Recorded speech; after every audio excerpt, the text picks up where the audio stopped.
Ferrous ang tawag po dyan. So, nagre-reseta kami ferrous sulfate sa mga nanganak. Kasi naubusan yun ng kalahati ng litro na wala usually pag normal delivery. So, bibigyan namin ferrous sulfate. Paano mo pag-inom ng ferrous sulfate? Sino ba po dito umiinom po ngayon? Wala po. Ano pong once a day for 1 month? Kailan daw po iinumin? Before or after? Basta morning po. Morning, pagkakain.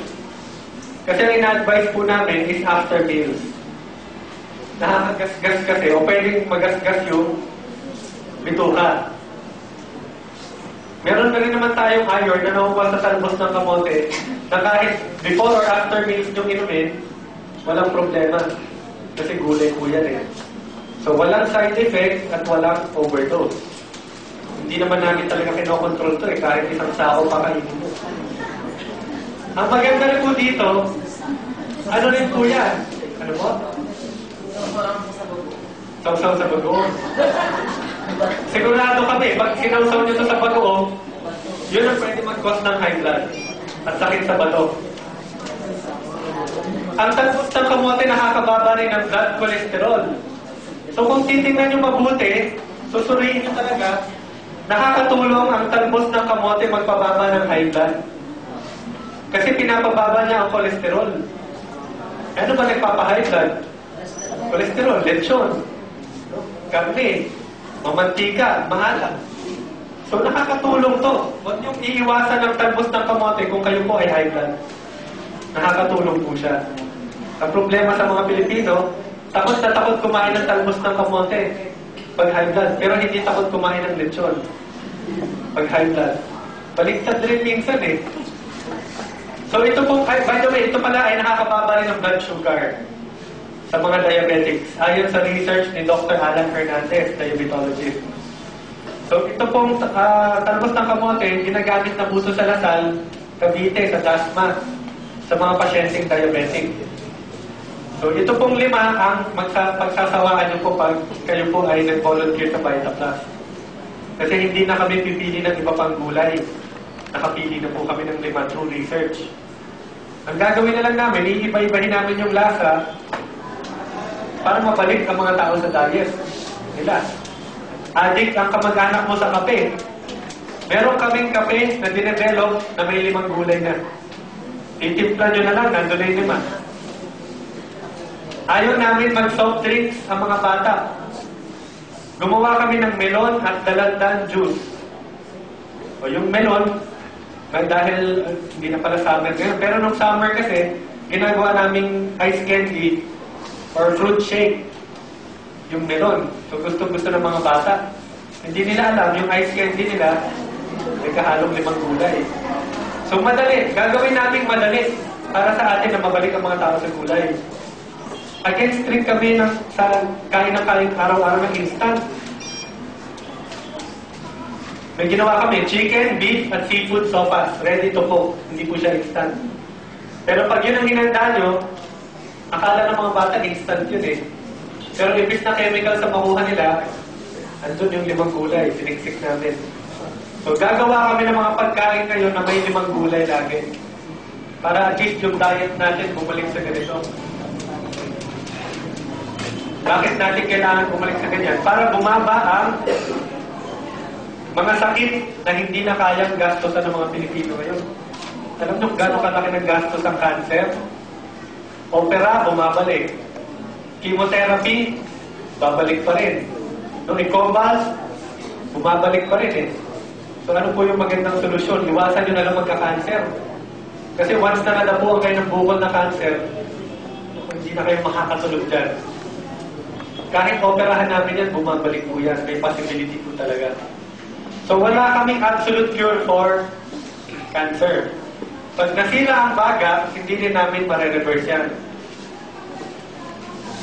Wala rin gamot para sa matanggal ang heart disease.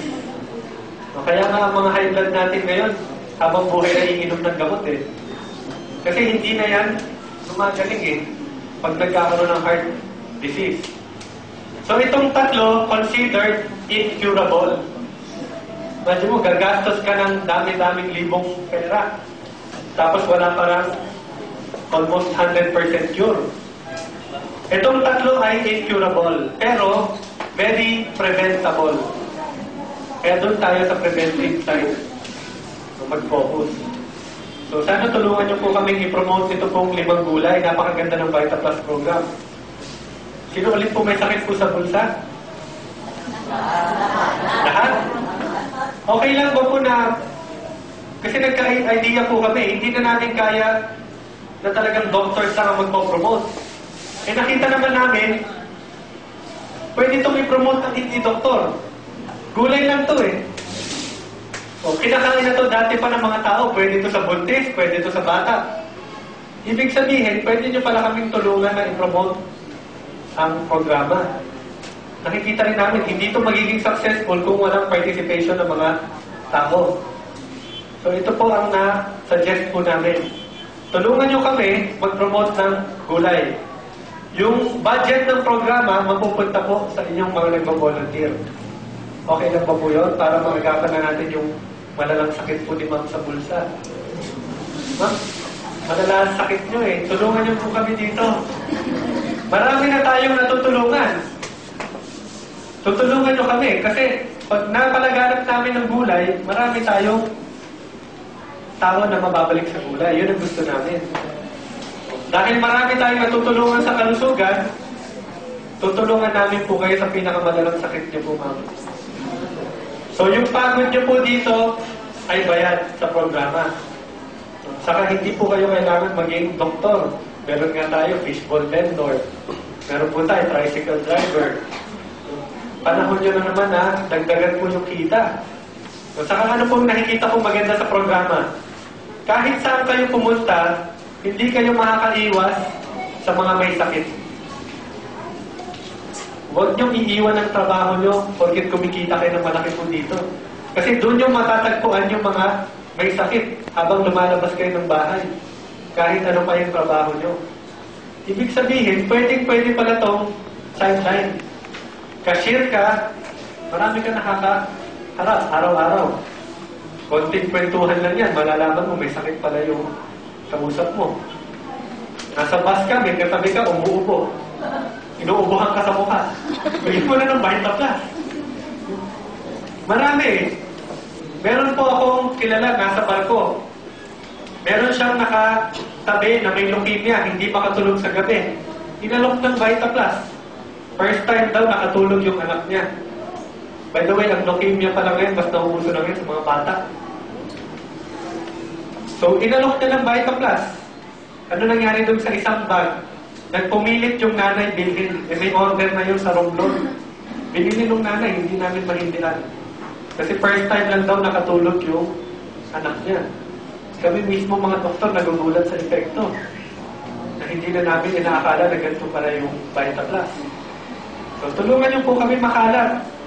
Hindi na natin kakailanganin sinaaga mulak. So, sina Chris Aquino, ma'am, kayo na lang mag-promote. Para yung pera, doon na lang po mapupunta. Talagang maraming tao eh. So, ito na po yung kabuuan ng programa. May tanong ba po tungkol sa produkto? I-share po. Sir, meron lang po sa meron tatanong. Kapatid niya raw po, may magkakaroon. Hindi magkaanak. Gusto ko po yung Vita Plus. Ganito po Hindi magkaanak. Ang ano po kasi dyan is walang 100% way naman a-assure natin to. Hindi to bawal na intake niya. Meron kasi kaming na mga pasyente na regulate yung meds nila. So irregular, naging regular. Ayaw tumigil yung pagtutugo, biglang tumigil. So may possibility na nakaka-affect